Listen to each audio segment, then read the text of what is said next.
Kamusta po mga Kim Global? Ako po si Marvin Cacho from Team DMI or Dynamic Minds International.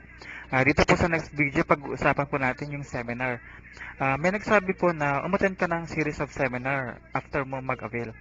Tama po yun, pero dito po himayin natin ng konti kung ano-ano po yung seminar na iyon. Kapag umattend ka ng seminar like OPP, huwag ka lang tawa ng tawa, syempre. Makinig ka kasi may mga tips doon or idea na makukuha ka at magagamit mo.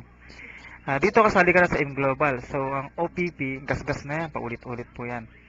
Ano pa po yung seminar or teachings na pwede mong matutunan? Siyempre, besides sa OPP, Opportunity Plan Presentation, meron po yung demo or product demo. Siyempre po, parang, I think kasama po yan sa OPP. Ang NDO na seminar or New Distributors Orientation, ask nyo lang po sa leader nyo yung mga schedule ng NDO. Then, ito pong ASAP, Alliance Success Achievement Program, parang sa mga matataas na po ito.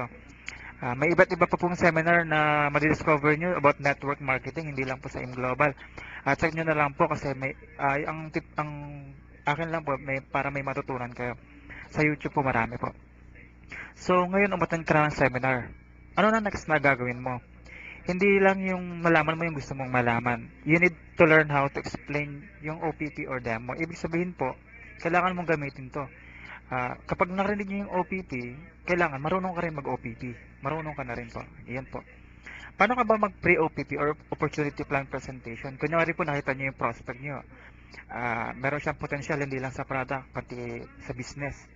Paano mo siya kakausapin? Siyempre po una, wag mo siya muna i-invite. Magpaliwanag ka muna, magkwentuhan kayo about tungkol sa buhay, tungkol sa pera, problema sa pera. Wag mo sabihin yung 7980.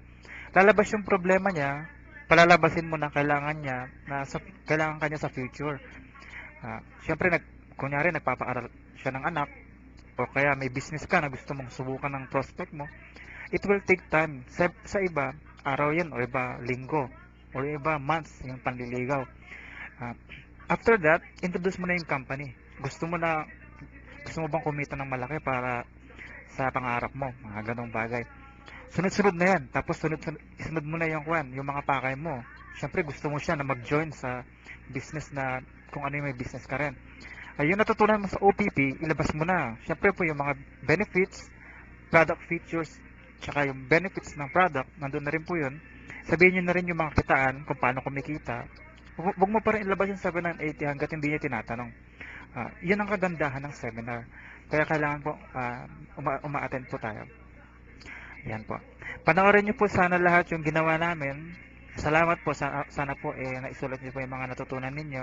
Ask niyo po ako sa Facebook account ko or sa YouTube. Mag-iwan po kayo ng message dito. Naniniwala po kami sa kasabihan na bigyan mo ng pagkain ng isang tao at siya kakain. At pag tinuruan mo siya na kumuha ng pagkain, kakain siya sa habang buhay niya. Abangan niyo po yung susunod ko pong video. Ulitin ko lang po yung mga Facebook page po namin. Sana po mag-join kayo para kung gusto niyo po magtanong.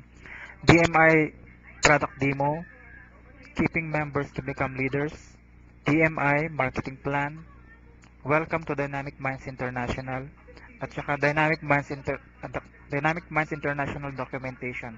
Sige po, salamat po and God bless. Bye.